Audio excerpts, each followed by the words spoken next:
Thanks, Petrus. You still awake? Yes. Vous êtes toujours réveillé? Les finances sont toujours un bon moyen de maintenir les gens éveillés. C'est une question d'argent et l'argent parle, vous savez. Donc, ce que Patrice a dit est très important en fait. Je vais parler un peu du département communication. Les nouvelles, c'est que nous sommes toujours en train de recruter. Nous recherchons un responsable de service communication. Donc, si quelqu'un est intéressé, vous pouvez visiter notre site web et postuler. Nous avons eu quelques problèmes dont Bado a parlé. Maurice, comme vous le savez, est un peu loin du continent pour le confort de beaucoup de personnes. On a de belles plages, hein, les gars. Donc venez-y. Et ça compte, je pense. Mais il y a d'autres choses que les gens prennent en compte, d'autres paramètres. Le déplacement de famille lorsqu'on a une famille,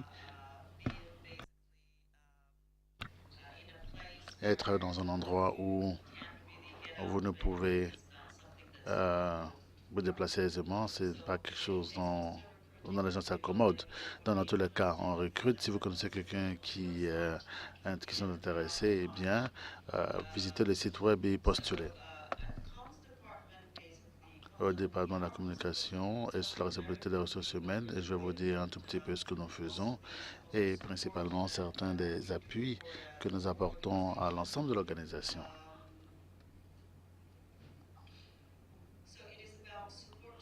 Il s'agit donc d'un appui à la formation, au service.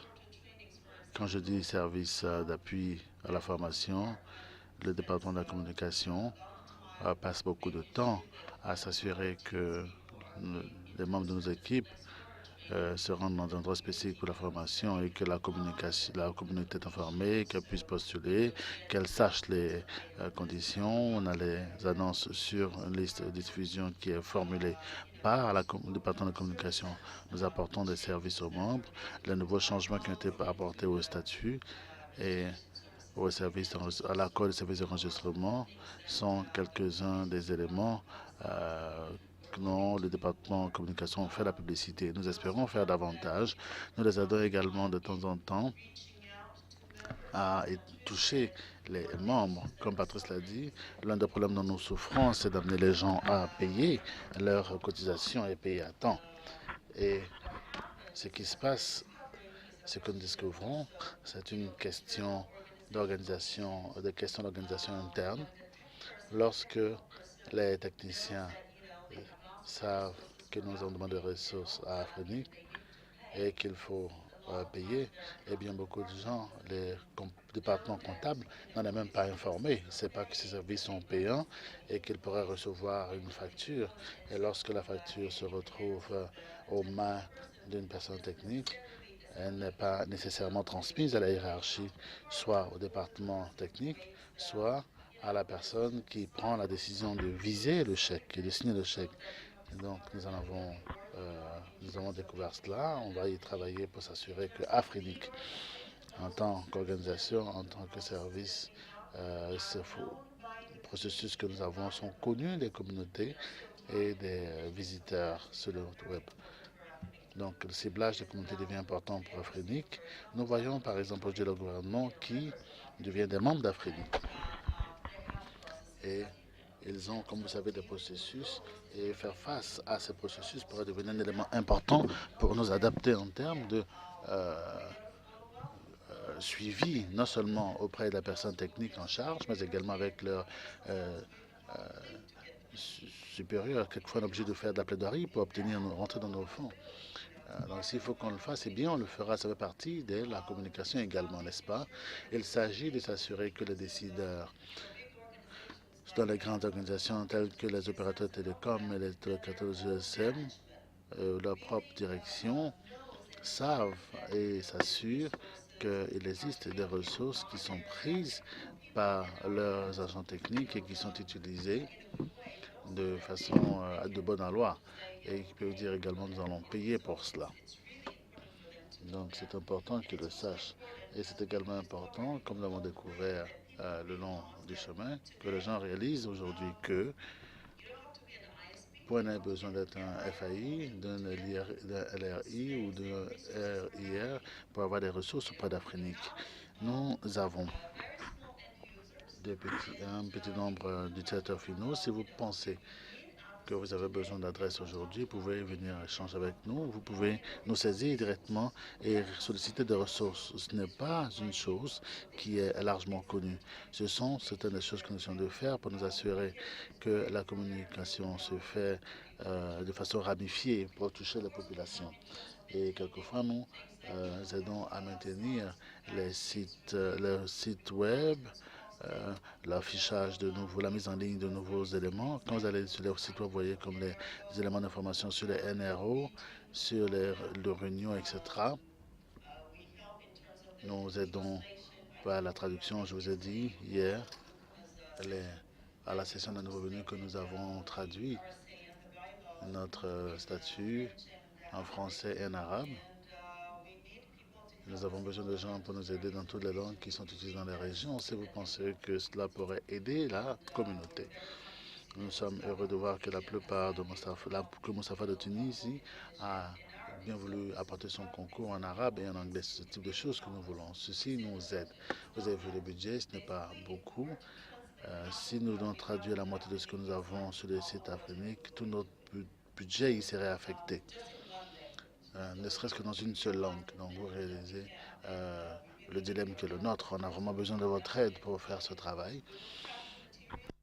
Nous allons élaborer des documents, mais le traduire, s'assurer qu'ils sont lus par les agents de la communauté qui savent de quoi nous parlons est important, de sorte que nous rendons l'information de façon idoine.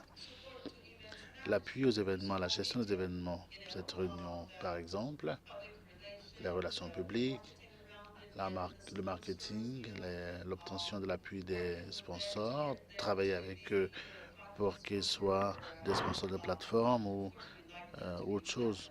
On aimerait qu'ils soient des diamantaires pour nous, mais chacun vient avec ce qu'il a et je pense que nous avons été efficaces à obtenir nos appuis. Nous allons essayer de continuer à œuvrer davantage dans ce sens.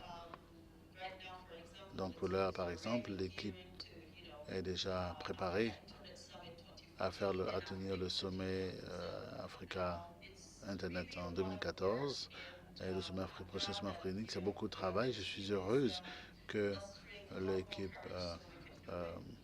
déploie beaucoup de courage pour qu'on puisse faire ce travail. J'espère bientôt que nous pourrons avoir un chef de département parce que nous avons véritablement besoin d'avoir quelqu'un présent aux côtés de l'équipe.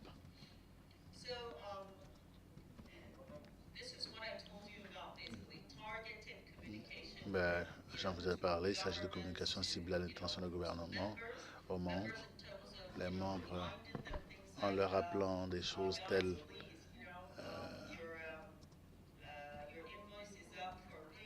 le paiement de la facture qui arrive à échéance. Et si la personne technique indique, par exemple, fait un mea culpa parce que sa direction ne lui accorde pas d'attention, trouver un moyen de les aider à passer le message à votre propre direction, et ainsi de suite. Les opérateurs, la communauté générale.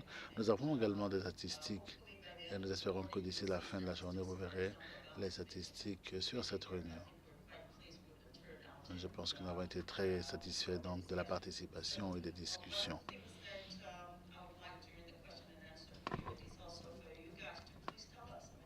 Vous pourriez nous dire s'il y a quoi que ce soit en termes de communication a fait défaut, eh bien, c'est à vous de nous le dire.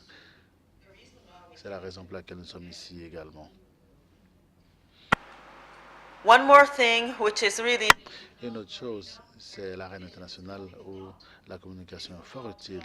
Il s'agit d'élaborer des supports pour et d'échanger avec l'organisation régionale, comme l'Union africaine, les réunions ministérielles, les petites comités de pilotage dans lesquels nous siégeons, la semaine d'éthique qui va se tenir la semaine prochaine à Addis Abeba, les commissions économiques régionales de façon traditionnelle, nous avons des relations directes avec les CER, communautés économiques régionales. Nous allons commencer cependant à les cibler parce que nous savons que lorsque on voit ce qui se passe à la CEDEAO, la région de l'Afrique de l'Ouest spécifiquement, et ils ont des routes pour les 17 pays membres, 16 pays membres, les règles pour les pays membres de la CEDEAO en matière de télécommunications d'éthique, elles sont traduites dans les pays pris individuellement. Comme vous le savez, il y a des pertes dans la traduction. Donc nous avons des interprétations étranges des lois de télécommunications dans les pays et nous devons apporter une aide pour parler non seulement avec les organisations, mais les organisations pour dire que certaines des choses que vous faites vont à l'encontre de ce que vous voulez réaliser en termes d'Internet en tant que base de l'économie numérique. Nos deux réunions, l'un à tous, c'est l'Union des télécommunications africaines où les opérateurs de ces régions participent. C'est le meilleur endroit pour les avoir tous rassemblés et les régulateurs également. Donc on va échanger avec eux parce que ce sont ces personnes-là qui traitent des questions intéressantes pour nous. Et comme Adja l'a dit, c'est d'avoir un Internet généralisé sur le continent. Ce sont ceux qui parlent de la connectivité à tous les niveaux, que ce soit par fibre optique, par satellite ou par d'autres moyens.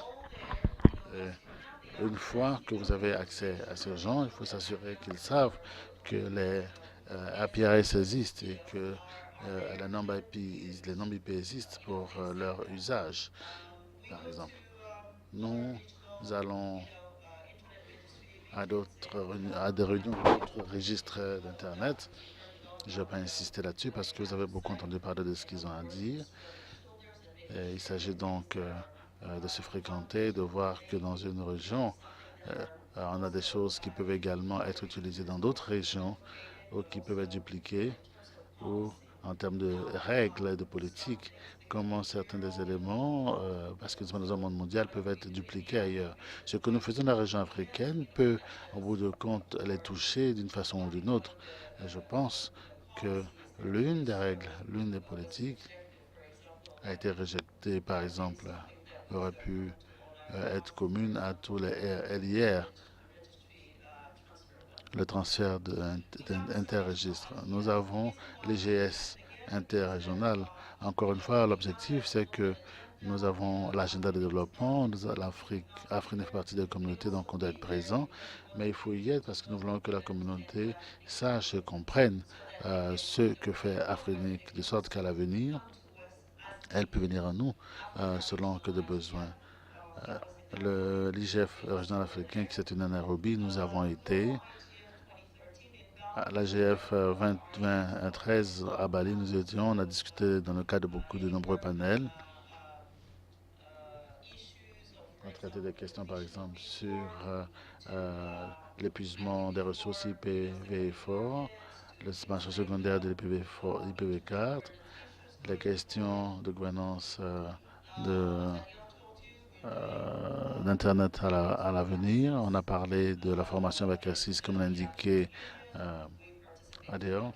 On a participé à la réunion de ICANN, de l'IIT, des groupes d'études, qui sont au nombre de 2 ou 3 principalement.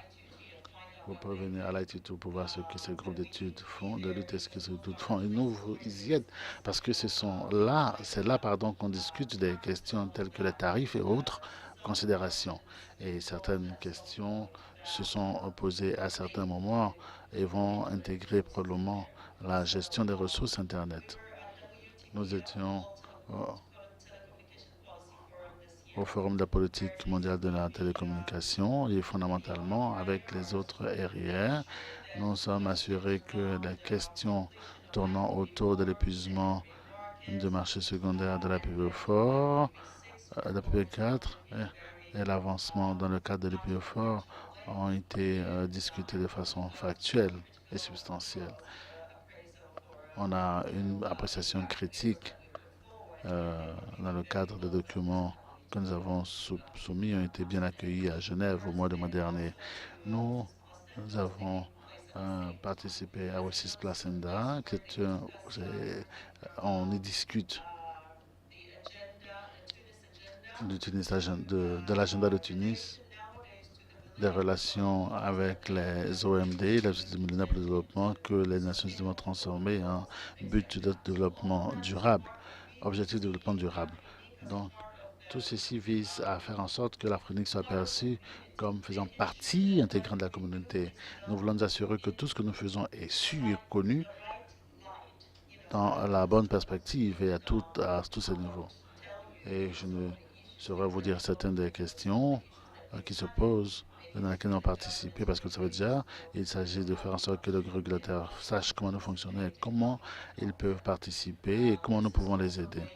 Ceci va être également l'une des questions auxquelles nous allons exposer l'année prochaine à la conférence de développement mondial sur les télécommunications et à Plénépote à 2014, sans parler de 2015. De 2015, nous allons voir la revue du processus possible. Est-ce que la GDG va poursuivre sa marche ou non? Comment va-t-elle poursuivre sa marche? Est-ce qu'elle va continuer à être sur une base de parties prenantes comme nous l'avons dit à Tunis, ou a-t-elle fonctionné ou non? Comment les Nations Unies vont-elles lier cela aux objectifs de développement durable? Ce sont autant de questions qui, en tant que télécommunications, nous essayons donc de travailler. On a commencé à petite échelle sur la gouvernance d'Internet. Ce n'est pas très développé, on manque beaucoup de contenu. Nous allons travailler là-dessus pour avoir davantage d'informations et voir comment Afrinic et la communauté technique fonctionnent et s'impliquent dans le travail de politique qui se fera à l'avenir. Donc, ce sont des choses que vous devez prendre en compte. TV White Space est un projet pour lequel nous sommes partenaires avec Google et certains autres acteurs sur le continent cette année. Pour la simple raison que, comme je l'ai dit, une fois que vous amenez les gens impliqués dans la communauté, à savoir qu'ils peuvent venir à Afrinic pour avoir ces ressources dont ils ont besoin pour que leur réseau fonctionne. En deuxième lieu, il s'agit d'être un bon berger pour la communauté. TV White Space est quelque chose de nouveau et nous voulons nous assurer que nos communautés également savent également ce qui se passe sur le terrain. Nous avons également un très bon atelier à EAS à Lusaka où un certain nombre de personnes ont participé. Nous avons vu les avantages de cette technologie pour certaines personnes. Et certains de ceux qui ont participé au projet pilote au Malawi, en Afrique du Sud et d'autres pays découvrent qu'ils peuvent venir à Afrinic et avoir leur espace en termes de chiffres, de nombres, pardon, de numéros. Nous échangeons et participons aux côtés de l'Association pour le développement de l'éducation en Afrique qui va tenir sa prochaine conférence ministérielle la semaine prochaine à Tunis. Et nous allons faire des présentations sur la manière dont inscrire les programmes d'enseignement technique dans les écoles et nous espérons que c'est l'une des choses dont la conférence va parler, voir comment promouvoir de façon générale l'utilisation des TIC dans les écoles africaines. Nous espérons pouvoir leur dire certaines choses que nous avons comme support disponible. Et vous avez entendu dire cette semaine que nous sommes ici également pour nous assurer que nous pouvons faciliter la pérennité de ce processus en veillant à ce que l'enseignement des institutions d'enseignement tertiaire et d'autres acteurs aient accès au support dont nous disposons, de sorte que nous puissions avoir une masse critique, pour l'avantage au profit du continent. Nous allons également participer à la réunion présidentielle de NEPAD sur le financement du PIDA. Le PIDA, c'est le programme pour le développement de l'infrastructure en Afrique et essentiellement, il s'agit de défendre l'idée qu'il Ce programme doit également soutenir l'éthique de façon générale et les ressources telles que l'adresse IP et le nom de domaine dans ce processus. Nous avons été impliqués dans la communauté technique, au niveau technique, qui avait un processus non-com pour choisir des représentants techniques qui pourraient assister à l'activité de l'IGF l'année prochaine. Nous avons assisté à ce processus, comme je l'ai dit, qui est en cours. Et normalement, dès aujourd'hui, nous devons pouvoir dire aux Nations Unies le nom des personnes qui ont été choisies pour représenter le comité technique dans la communauté multipartie prenante de l'IGF. On a également participé à l'Organisation internationale francophonie, à sa stratégie. Et pourquoi? Parce que les francophones font partie de nos membres. Et encore une fois, il s'agit de veiller que, quelle que soit la stratégie, elle est prise en compte et qu'elle prend en compte l'aspect technique. Et il faut veiller à ce qu'elle ne soit pas oubliée dans le processus. Le processus intègre notre temps davantage affirmé de ce qu'ils appellent les pressions de politique publique. Et nous voulons nous assurer que, quel que soit ce qui va être dit, eh bien, les acteurs ont conscience de ce qui se passe d'un point de vue technique et voir comment ils peuvent intégrer cela. Nous sommes également de ITAC de l'OCDE, qui est un comité consultatif de l'OCDE. Nous sommes aux côtés de certains SCCTLDs, de certains RIR, LIR. Nous leur prodiguons des conseils sur les questions qui ont trait à l'économie numérique. Par exemple, certains des tout derniers documents qui ont été produits par cette structure, c'est comment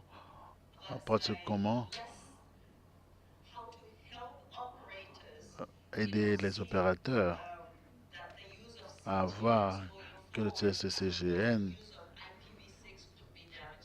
plutôt que l'utilisation de l'IPv4, l'IPv6 pourrait être préjudiciable pour l'économie et à l'intérêt qu'on voudrait voir dans Internet en général et d'autres éléments tels que la sécurité de l'IPv6. Donc ce sont autant de documents que produit l'OCDE et nous travaillons avec d'autres membres. Et je vais m'arrêter sur ce terme. Ça fait beaucoup d'informations entre nous. Et si vous avez des questions, nous sommes ici pour y répondre.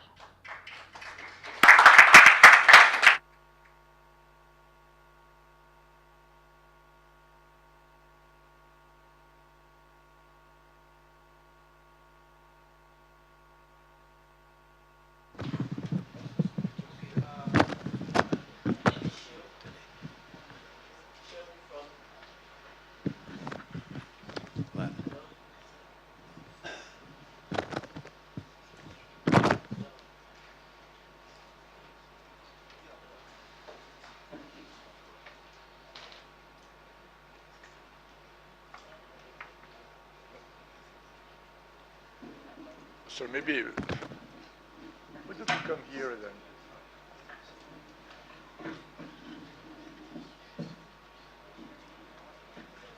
Okay, my name is Sean. I'm in Nigeria. I can't hear the. I'd like to direct a few questions to Je n'entends pas très bien l'intervenant. financial person. Je voudrais. I'm particularly concerned about Je suis particulièrement préoccupé the fee structure. par les frais de cotisation. Il me semble qu'il n'y a pas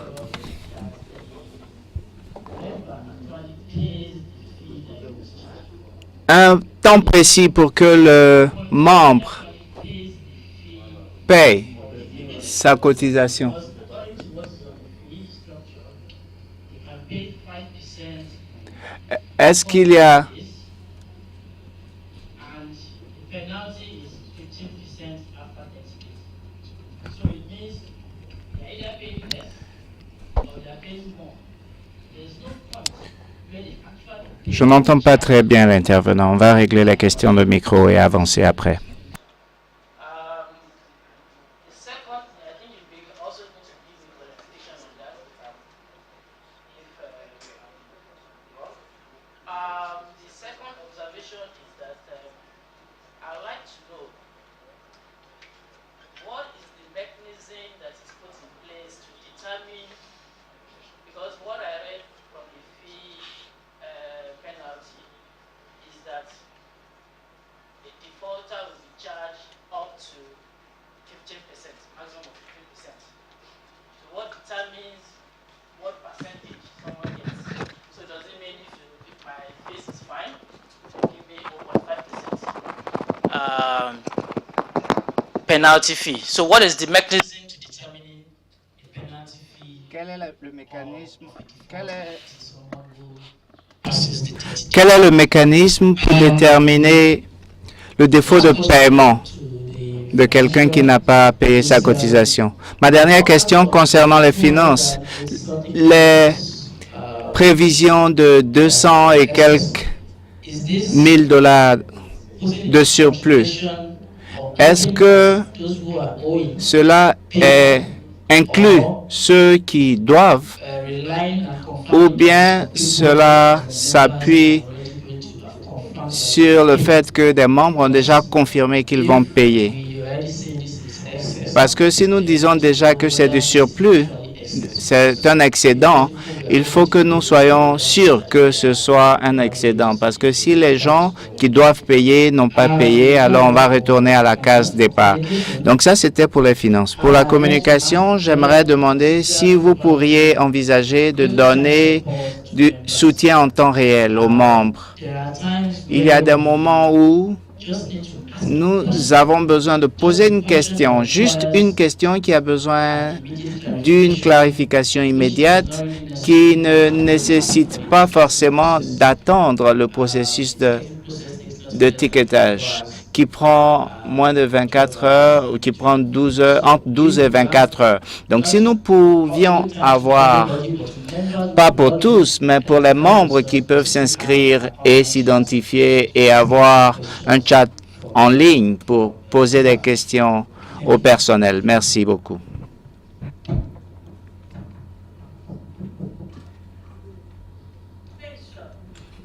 Merci, Sean.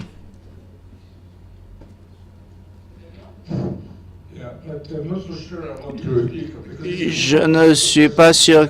C'est des questions importantes et le directeur d'Afrique m'a dit à quel point la jeunesse est importante. J'ai un commentaire différent. Pour la première fois de ma vie, j'ai découvert l'avantage de la colonisation en Afrique parce que vous vous plaignez de ce qu'il y ait 2 ou 3 langues. S'il n'y avait pas eu la colonisation, il y aurait eu 2000 langues dans lesquelles il fallait traduire. Donc, si l'anglais domine aussi, il y aurait eu une seule langue. Mais pour le paiement des gouvernements, il y a beaucoup de problèmes. Les gouvernements n'ont pas d'argent, ils n'ont que des budgets. Pour comprendre pourquoi je suis ici, vous nous avez montré qu'Afrique est spécial avec les ressources limitées. Vous faites énormément de choses, mais la sécurité a été très peu mentionnée et ça fait partie de ma préoccupation. La sécurité est un grand défi dans ce continent, sur ce continent, et vous pouvez aider en tant qu'Afrique. Vous n'êtes pas n'importe quelle organisation. Et je suggérerais, par exemple, que vous commenciez quelque chose comme des gens, peut-être juste 2 personnes chargées à plein temps de la sécurité. Et vous pourriez éventuellement évoluer comme quelque chose comme Epicert, etc. Merci pour le commentaire, Benoît.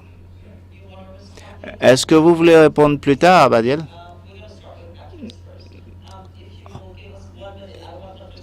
On va commencer avec Patrice.